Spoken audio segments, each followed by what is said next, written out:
Okay, so knights, here's the deal. This is video 3.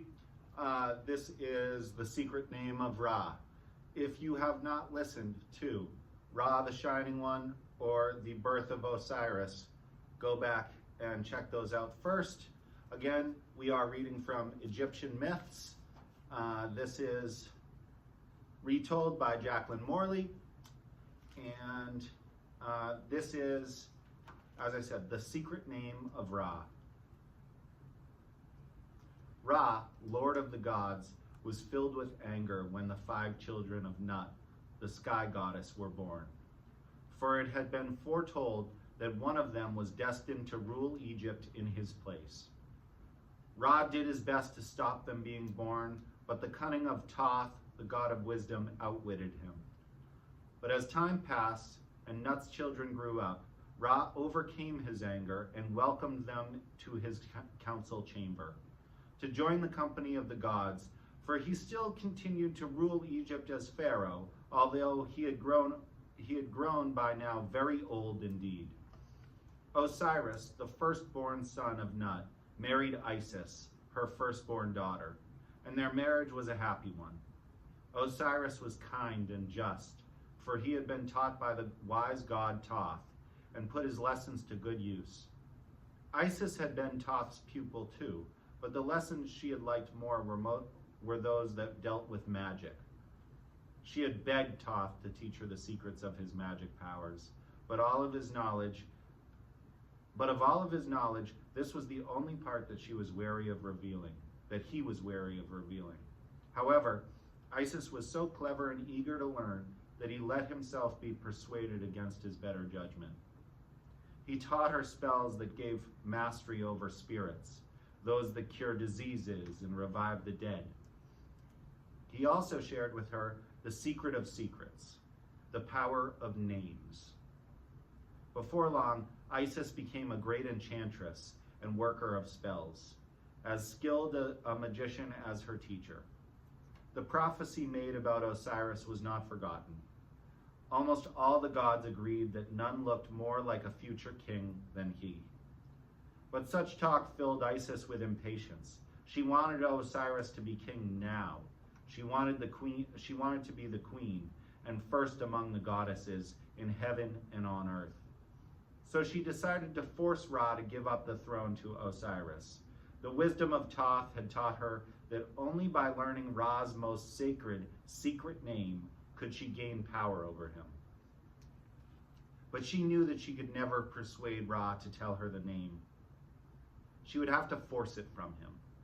She consulted her books of magic, made her plans, and cast her spells. Ra was now so aged that he sat in majesty on his throne. He sometimes nodded asleep. His head lolled forward and spit dribbled from his mouth. Isis watched and collected Ra's saliva from the ground wherever it fell. She mixed the saliva with earth and modeled this clay into a serpent with poisoned fangs. Then she placed this magic serpent on the path that Ra would tread as he walked through the land of Egypt, which he did daily to see that all was well with his creation. At the usual time, the god arose and went on his way with his attendants, and when he passed the serpent, it shot out its tongue and bit him. It was a bite like fire, consuming his body so that he cried out in agony.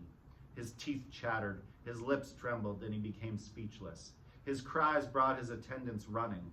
When his powers of speech returned, he told them that he had been bitten by some unknown creature that was not of his making. He commanded them to summon every god known to be skilled in magic, to see if any of them knew a charm to drive this poison out and free him from his torment. Isis was summoned by the others. "What has happened, Divine Father?" she asked. Ra told her that he was smitten by an unknown evil that his eye had not seen, nor his hand made. He felt hotter than fire and colder than water, and his sight was fading. Then Isis said to him cunningly, "Father, tell me your name, for he who utters his hidden name shall live." Ra answered, My name is maker of heaven and earth. My name is binder together of the mountains. My name is creator of the waters, stretcher of the two horizons, maker of the gods.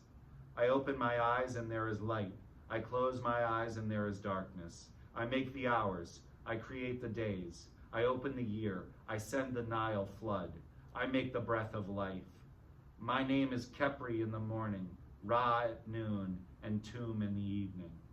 But while he spoke, the poison bit deeper into him until he could no longer stand. Then Isis said to him, O Father, among all the things you have named to me, you have not named your hidden name. Tell me that name, and the poison will come forth. In extreme agony, Ra agreed to tell Isis his name. He did not speak it, but it passed from his heart to her heart, so that it remained hidden from the rest of creation. Isis, with the secret name of Ra now in her heart, then spoke this spell. Flow, poison, from the flesh of Ra. I am the worker of this wonder. I overcome the serpent and spill its venom upon the ground. Let it come forth at the command of Isis, she who alone knows the Lord of creation by his true name. So Ra was made whole again. After this, he gave up his worldly kingdom and withdrew to the heavens, where he was immortal and never grew old.